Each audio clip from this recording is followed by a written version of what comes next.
세종대왕이 어떤 인물인지 한국인이라면 아마도 모르는 사람이 거의 없을 것이다.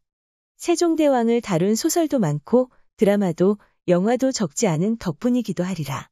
부득이 다시 또 세종대왕의 인물론을 탐구해야 될 상황이어서 한국민 종문화대백과사전을 바탕으로 세종대왕이 누구인지 살펴볼까 한다. 조선왕조 4대 임금인 세종대왕은 태조 6년인 1397년 태어났다. 세종 32년인 1450년 생을 마감했다. 세종대왕의 본명은 이도, 태종의 셋째 아들이고 어머니는 원경왕후 민씨다. 비는 시몬의 딸 소원왕후다. 태종 8년인 1408년 충녕군에 봉해지고 1412년 충녕대군에 진봉되었으며 1418년 6월 왕세자에 책봉되었다. 같은 해 8월에 태종의 양위를 받아 즉위했다.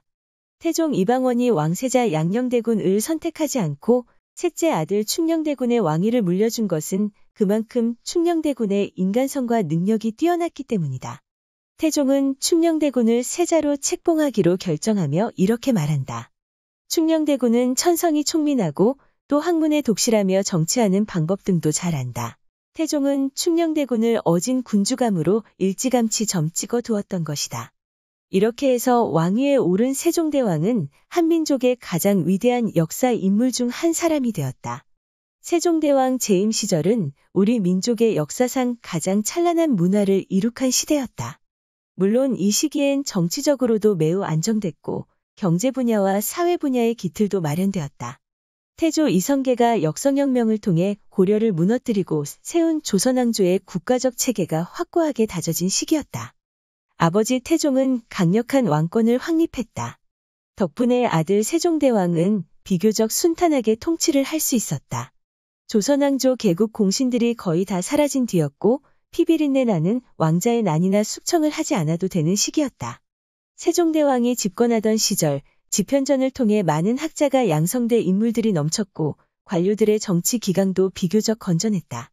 여러 가지 사정들을 살펴본다면 세종대왕은 역대 왕들에 비해 참 운이 좋은 편이었다. 세종대왕의 빛나는 업적은 참으로 많다. 그 가운데 가장 빛나는 업적은 훈민정음의 창제다. 훈민정음 창제는 조선왕조를 뛰어넘어 우리 민족의 찬란한 문화유산 중에서도 가장 훌륭하다. 세종대왕이 집현전을 통해 길러낸 학자들은 오늘날까지 그 명성이 자자한 인물들이다. 최양, 박택년, 신숙주, 성산문 등 세종대왕을 보필한 집현전 학자들은 그 학문적 경지와 인격이 대단히 높았다.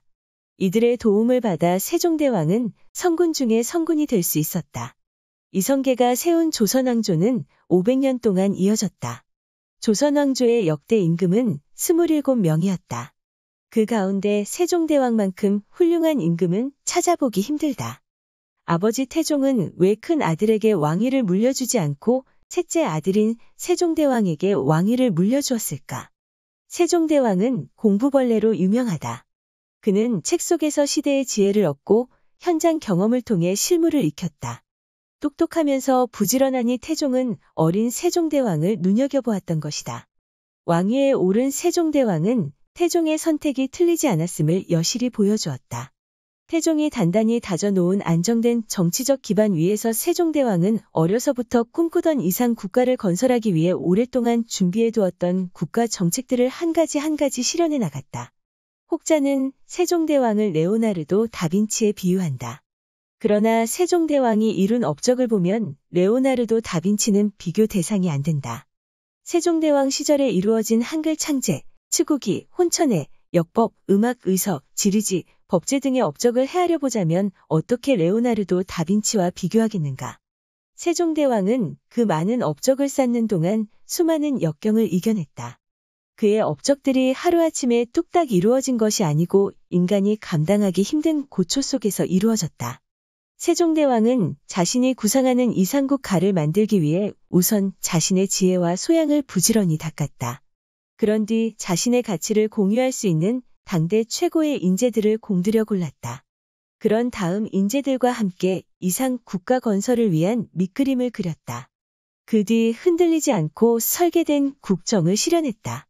하지만 세종대왕의 눈이 충혈돼 있고 마음이 반듯하지 못했다면 모든 것이 사상누각에 불과했을 것이다. 다행스럽게도 세종대왕의 가치관과 세계관은 공정하고 정의로웠다. 그리고 그의 눈은 늘 힘없는 백성을 향하고 있었다. 다시 말해서 세종대왕이 가장 중요하게 여겼던 가치 판단의 기준은 백성이 나라의 근본이었다. 세종대왕이 한글을 창제하고 수많은 과학기기를 발명하고 잘못된 법과 제도를 고친 것은 순전히 애민사상에서 비롯되었다. 세종대왕은 늘 힘없는 백성을 먼저 생각하고 백성을 어떻게 하면 편하고 잘 살게 할 것인지를 고민했다. 바로 이런 점 때문에 오늘도 우리는 세종대왕을 위인이라 부르는 것이다.